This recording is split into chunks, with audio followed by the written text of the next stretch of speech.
ਚੱਲ ਰਹੀ ਗੁਰਬਾਣੀ ਸ਼ਬਦ ਦੀ ਜੋ ਵਿਚਾਰ ਹੈ, ਜੋ ਗੁਰ ਕਿਰਪਾ ਦੁਆਰਾ ਆਪਾਂ ਸਾਰੇ ਰਲ ਮਿਲ ਕੇ ਕਰਦੇ ਹਾਂ। ਜਿੰਨੀ ਕੁ ਸੋਝੀ ਗੁਰਬਾਣੀ ਬਖਸ਼ਦੀ ਹੈ ਉਨੀ ਕੁ ਵਿਚਾਰ ਕੀਤੀ ਜਾਂਦੀ ਹੈ। ਅੱਜ ਦਾ ਜੋ ਸਾਹਿਬ ਦਾ ਫਰਮਾਨ ਹੈ, ਜਿਸ ਦੀ ਵਿਚਾਰ ਆਪਾਂ ਸਾਰੇ ਗੁਰ ਕਿਰਪਾ ਦੁਆਰਾ ਕਰਾਂਗੇ। ਪਾਤਸ਼ਾਹ ਕਹਿੰਦੇ, ਸੋ ਪਤ ਸਾਹੋ ਸਦਾ ਪਤ ਸਾਹਿਬ, ਨਾਨਕ ਰਹਿਣ ਰਜਾਈ। ਗੁਰਬਾਣੀ ਦੇ ਅੰਦਰ ਲਗਾ ਮਾਤਰਾ ਦੀ ਪਾਬੰਦੀ ਲਗਾਈ ਇਸ ਕਰਕੇ ਸੀ ਕਿ ਭਾਸ਼ਾ ਨਾ ਬਦਲੇ, ਪਰ ਬਦਲ ਦਿੱਤੀ ਗਈ। ਸੋ ਅਸੀਂ ਤਾਂ ਗਿਆਨ ਹੀ ਜਿਹੜਾ ਸੀ ਸ੍ਰੇਸ਼ਟ, ਉਹ ਵੀ ਬਦਲ ਲਿਆ। ਜਦੋਂ ਲਗਾ ਮਾਤਰਾ ਗਲਤ ਲੱਗ ਜਾਂਦੀਆਂ ਨੇ ਤਾਂ ਸ਼ਬਦ ਦਾ ਜਿਹੜਾ ਭਾਵ ਅਰਥ ਹੈ ਉਹ ਵੀ ਬਦਲ ਜਾਂਦਾ ਹੈ। ਭਾਸ਼ਾ ਗੁਰਬਾਣੀ ਵਾਲੀ ਹੀ ਵਰਤਣੀ ਚਾਹੀਦੀ ਹੈ। ਗੁਰਬਾਣੀ ਦੇ ਅੰਦਰ ਨਾਨਕ ਜੀ ਹਨ ਜੋ ਉਹ ਸ਼ਾਹ ਹਨ। ਪਾਤਸ਼ਾਹ ਜਿਹੜਾ ਉਹ ਹੁਕਮ ਦੇ ਪ੍ਰਤੀਕ ਹੈ, ਕਿਉਂਕਿ ਪਾਤਸ਼ਾਹ ਬਾ ਹੁਕਮ ਨੇ ਨਾਨਕ ਜੀ ਨੂੰ ਸੱਚਖੰਡ ਵੱਲੋਂ ਪਾਤਸ਼ਾਹੀ ਦਿੱਤੀ। ਨਾਨਕ ਪਾਤਸ਼ਾਹੀ ਪਾਤਸ਼ਾਹ, ਦੇਣ ਵਾਲਾ ਪਾਤਸ਼ਾਹ, ਲੈਣ ਵਾਲਾ ਪਾਤਸ਼ਾਹੀ ਹੈ। ਫਿਰ ਸਮਾਂ ਪਿਆ ਜਦੋਂ ਲੋਕਾਂ ਦਾ ਇਹ ਸੁਭਾਅ ਹੀ ਬਣ ਗਿਆ, ਉਹ ਇਹਨਾਂ ਨੂੰ ਪਾਤਸ਼ਾਹ ਕਹਿਣ ਲੱਗ ਗਏ, ਤਾਂ ਫਿਰ ਇਹਨਾਂ ਨੇ ਸ਼ਬਦ ਬਦਲਿਆ, ਸੱਚੇ ਪਾਤਸ਼ਾਹ। ਜਿਹੜਾ ਸੱਚੇ ਪਾਤਸ਼ਾਹ ਉਹ ਪਰਮੇਸ਼ਰ ਦਾ ਪ੍ਰਤੀਕ ਹੋ ਗਿਆ। ਸੋ ਇਸੇ ਤਰ੍ਹਾਂ ਹੀ ਮੇਰੇ ਮਨਾ ਗੁਰਬਾਣੀ ਦੇ ਅੰਦਰ ਜਿਹੜੀ ਭਾਸ਼ਾ ਉਹਨੂੰ ਸਮਝਣਾ ਪੈਂਦਾ ਹੈ। ਸੋ ਸਾਡੀ ਭਾਸ਼ਾ ਹੋਰ ਹੈ, ਸੱਚਖੰਡ ਦੀ ਭਾਸ਼ਾ ਹੋਰ ਹੈ। ਇਸੇ ਕਰਕੇ ਹੀ ਸਾਡੇ ਅੰਦਰ ਵਿਕਾਸ ਨਹੀਂ ਹੁੰਦਾ।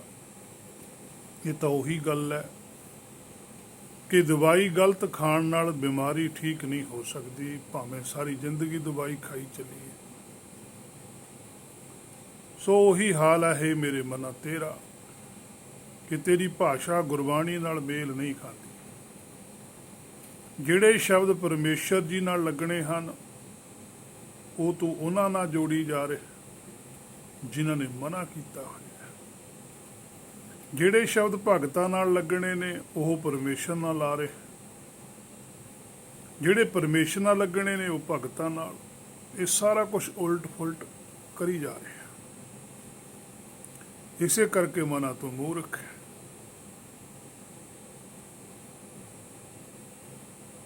ਗੁਰੂ ਸ਼ਬਦ ਦਾ ਜਿਹੜਾ ਉਹ ਪਰਮੇਸ਼ਰ ਨਾਲ ਲੱਗਦਾ ਹੈ, ਵਿਅਕਤੀ ਨਾਲ ਨਹੀਂ ਲੱਗਦਾ।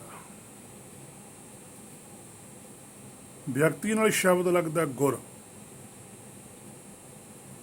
ਗੱਗੇ ਨੂੰ ਔਂਕੜ, ਰਾਰੇ ਨੂੰ ਔਂਕੜ।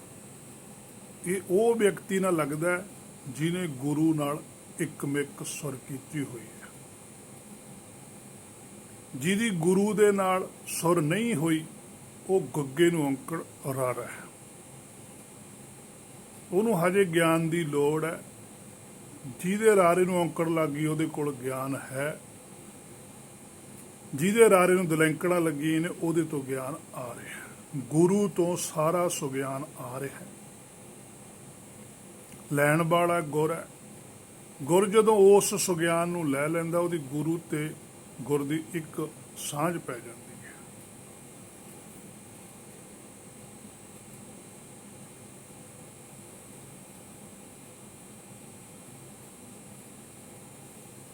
ਇਹਨਾਂ ਸ਼ਬਦਾਂ ਦਾ ਇਹ ਮੇਰੇ ਮਨ ਨਾਲ ਥੋੜ੍ਹਾ ਬਹੁਤਾ ਖਿਆਲ ਰੱਖ। ਜਿਵੇਂ ਪਾਤਸ਼ਾਹ, ਸੱਚੇ ਪਾਤਸ਼ਾਹ, ਇਹ ਪਰਮੇਸ਼ਰ ਨਾਲ ਲੱਗਦਾ।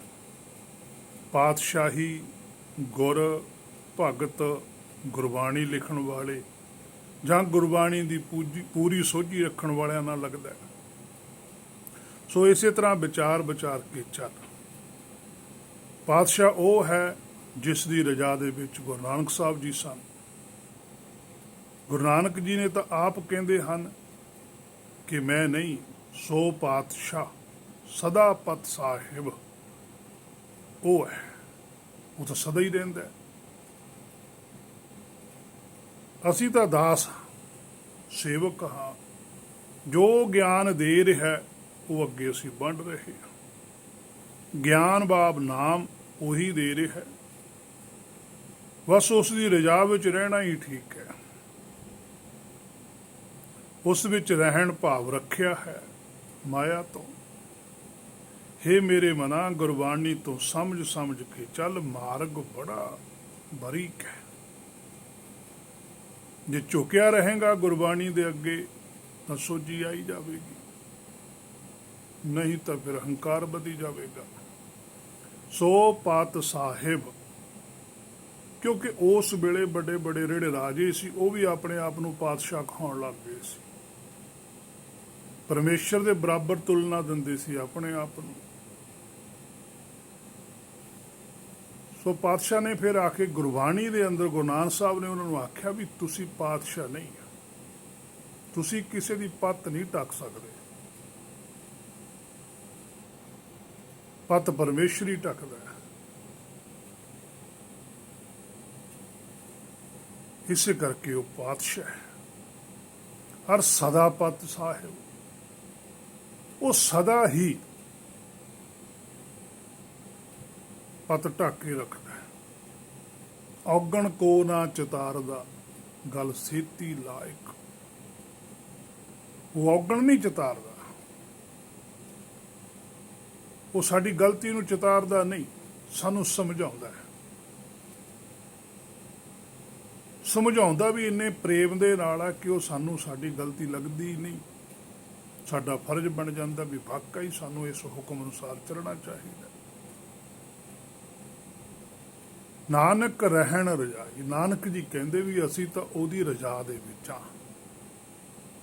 ਉਹੀ ਰਜਾਈ ਹੈ, ਉਹੀ ਮਾਲਕ ਹੈ, ਹੋਰ ਕੋਈ ਮਾਲਕ ਨਹੀਂ ਇਸ ਸੰਸਾਰ ਦੇ ਅੰਦਰ।